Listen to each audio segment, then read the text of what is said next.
Okay, so, good evening everybody. Freaking costumes. We have the opera, Mario, Luigi, Wonder Woman. You're like yeah, I was just saying, which one are you? Matthew McConaughey or are you Sean Tatum? Which one are you? Which character are you? I don't know which one. I haven't watched the movie. I think Freddy Krueger's on the back. There's a bunny. Pac-Man, Rabbit, Old Spice guy. Athena, Nerva, which one?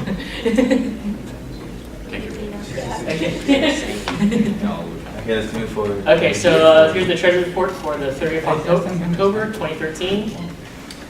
So for the general fund of the budget, Senate bills were at $98,247.48. This is mostly just what, while you've given out more, this is how much, like, with the amount you've given up, how much they've spent of that amount. Well, I mean, how much, like, subtracting how much the original total is. Carry forward, $144,816.79.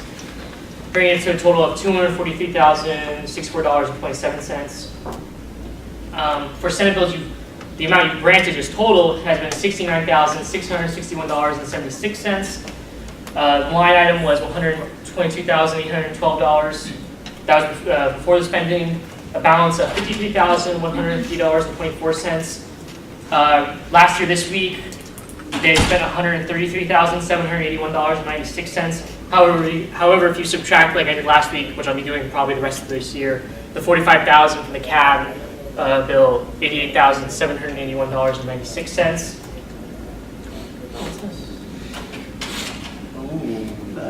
I finally got it. Yes. So for those who are more visually oriented, so here's a graph of how we've been spending. It's a steep drop. Well, it's because before we weren't, as you can see, we did not start spending until the 23rd of September. So everything sort of stayed steady and then drop, and just kind of slowly, a little over drop, and now we're just kind of, I expect it's going to be a little more steady because of this week. That's a measure not of our spending, but of the balance that we have left. Yes. Okay. So a steady drop isn't good. This is the amount you've granted. Remember though, certain some money from the bills you've given out will be rolled over the leftovers that they have, but that probably won't be that much. It'll go maybe a little up. Any questions? That's about it. There's no resolutions on the table. Senator Lister?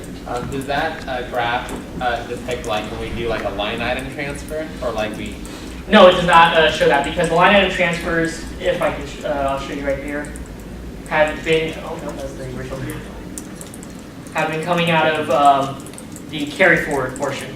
So whenever carry forward has been lowered, here this is where it's coming out of. So as you can see, the 2,000 that was moved from the general to the President's General Fund and travel. The 6,000 that was moved to, I put undergraduate research, it should be research grants, gotta change that. The 5,000 to the EVP events and programs, the 3,100 to the office supply line item, the VSA travel line item, and then the $420 for the leadership outreach. I want to ask a question. So the carry forward is part of the general fund? Yes, it is. It is part of the general fund altogether. So we can draw from it if we need to. Obviously, we don't want to do that for every single bill, but you in can't. certain cases, The way you have to draw from it is that you have to transfer what's in there to the Senate bills portion. well, I thought it was like if you just draw from the general fund. No, because part of it is also the logistical aspects of it, and that how we write down the bills is so everything would go at your spending. So I can't just like say, oh, your bill, let's say you're like the Bobcat Band bill, if you want to bring that back. I couldn't say, oh, we'll take that out. We'll take that will be put on here, but the money won't come out of Senate bills. It'll be coming out of carry forward. That would just kind of screw up the way the system is right now. Okay, so. But what you have to do is you have to transfer money from the carry forward into the Senate bills portion if you want to increase it. Okay. Any more questions? All right, thank you, Treasurer Ken Gaffney.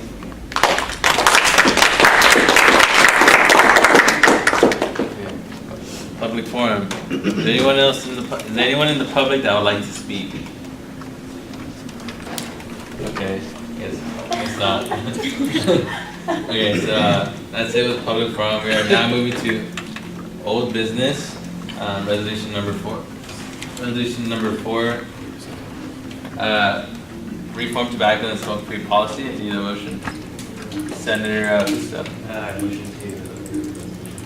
There's been a motion to approve resolution number 4. Is there a second? Senator Zisser? A second. Second by Senator Zisser. Okay, committee reports, budget and finance.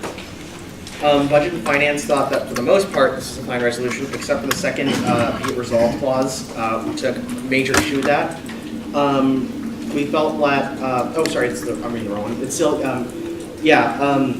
we felt that generally this was a good resolution, but one of the be it enacted clauses, the one that, about housing and dining services, we took issue with. It was, is that still the second one? I was reading the wrong section. It's resolved. Oh, be resolved. I say enacted. Yeah, It's it's result. Which one? Second or third one, I think. Second to last. Second to last, sorry. Second last one. Okay. Yeah, we took major issue with that one. It was a very big sticking point for us. I'll get to this more probably in a few minutes. I'll build more detail on it in a few minutes, but in the end, that's one of the reasons that led to a unanimous disapproval of this resolution.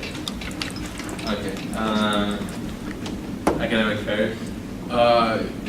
We tentatively approved of it. We thought the whole thing was kind of a bit sweeping, but we did approve of it. Student activities. So we had the same concern as budget and finance, and because of what it looks like right now, in the current form, 2 senators voted against it and 1 voted to approve it. We felt that we don't want to anchor any departments on campus. That is in our job to work with them rather. Student advocacy. So originally this bill was supposed to, it was stating that we supported this policy of smoke-free policy, but after talking to Derek, he changed it and we all agreed on it because it addressed the concerns of the non-smokers. So we. Okay, so we're now moving to discussion. Senator Fusto. So I talked to some of the senators and some people from housing and business life, and I think the best course of action that I would like to do is to kind of talk about that penultimate bit further resolved. I feel that that part should just be taken up. Would you like to amend that? So we are taking out that be further resolved. Yeah.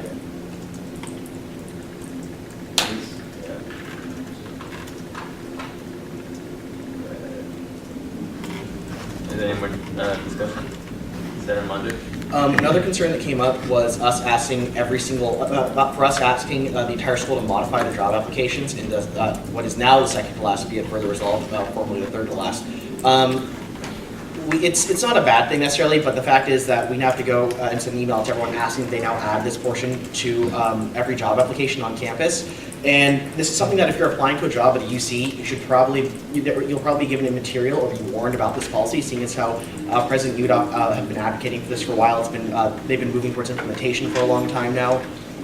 So I don't know whether or not to remove it, but I'd like to, I guess, Steve, what's the feasibility of getting every single application on campus changed to reflect this? Will that be changed, or is that necessary in this? Are you looking forward to that? For all, like, students or all personnel? Everybody, I guess. In its current form, that's what it's asking Well, for. what would it be on the application? Because Just state on there that this is a non-smoking campus, and they need to notify every single person to be hired of this. I don't know if it'll be on the application, but it could be on information about UC Merced. I mean, it's pretty clear policy that's been established and talked about for 2 years. So that was just one of the thoughts we had in budget and finance when it came to this. So I guess I can strike out most of the points because that be it resolved clause was gone. Thank you for that, Daryl. Right, also, when it came to actual implementation of policy, a bit higher up in one of the further resolves, we also spoke about, can you move up? I need to reread that quickly. Right, that cessation resources and services are made available and well publicized. we can advocate for that, but how are we necessarily going to assure that that happens? We felt that it'd be best to say specifically what departments we can ask to try and better notify students and population on campus to provide these resources, because even though technically we should be providing these resources, after having talked to many students about this, especially smokers, many of them do not know what those resources are, and how the ban has already gone into effect in housing, and people who live in housing still don't know what those are, even though they are technically available, they're still not fully aware of them. And I feel that the departments that we could ask the departments that already have their that are already doing this to, well, we can discuss it more with them, see how we can get it down to the students better, because it's a fairly broad statement that we're not really sure how that's being implemented, but could be implemented better. That's all I have written right. Oh, right, and also this is about the you asked about the timeline for punitive measures to come into effect. I don't know. Me personally, I agree with that part. I'd like to hear from that, so that's one of the things I like the most about this bill, that we get that timeline. So that's my part for the I've written. More discussion? Senator Bell? I think like the be it resolved asking to put it on all job applications. I think it's demanding a lot of every department in the school, because not every single department from the top to the bottom directly contacts each other about this all the time.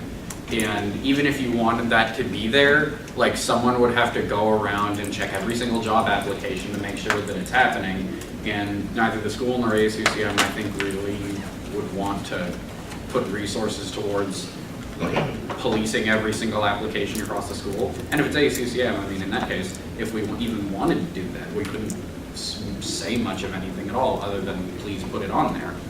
I really think the letting students know about the smoking policy, if we want every student to know about it before they apply for a job here, then it should be us who does that advocacy, not us demanding that the rest of the school do it. It's nice to ask, but like I don't think it would happen, and it's a really high demand. Senator Zisser? That's a question for Daryl, so I can clarify. So are all these be it further resolved, are these just recommendations that we students think we should take, or I mean these aren't actually are they guaranteed to happen? Or what? So when I wrote the resolution, I was thinking of it as being a kind of way that expresses a significant sentiment of what the students feel, primarily to address the concerns of those who currently smoke, especially that those are the people who will be most affected by the policy that is to be implemented in 2014. So that question, I thought of this resolution as being like the first step to implementation and making changes that we want to see. As a point of information, no, none of this is guaranteed to happen. This is us saying what we want, but the school could completely ignore this if they wanted to. Right. And I just wanted to make sure that is what. Senator Wong? Oh, I was gonna say I kind of agree with Senator Adam, just because I feel like the concept is kind of the same with the part that you took out. Just because, I mean, like, the purpose of it is different, but the concept is we're asking the department to do something. And obviously, like, they don't have to do it, we're just recommending them. And I feel like because the school is undertaking this policy, they probably will do something about it to publicize this policy anyway. And for us to just step in without working with them in the first place and say that we demand this action from them, I feel like it might come off as kind of rude to other departments, and it might kind of be redundant on our part to do that. So you feel that this is all redundant and not so much just reinforcement? Well, for that specific part. Senator Brown? No, like not all of it. Like most of the being enacted, I really like the asking for a timeline. I just don't think that be it resolved with the applications. And then the other one, can you go to the first page? I can't remember which executive was. The cessation resources. With the cessation resources, I want to make that a little bit more clear, but the other one I think it should just be taken out in the first place, because I don't think we should be trying to demand anything. Even then, cessation resources and services, I don't think we should be trying to demand anything of the school until we have like proof that they're not actually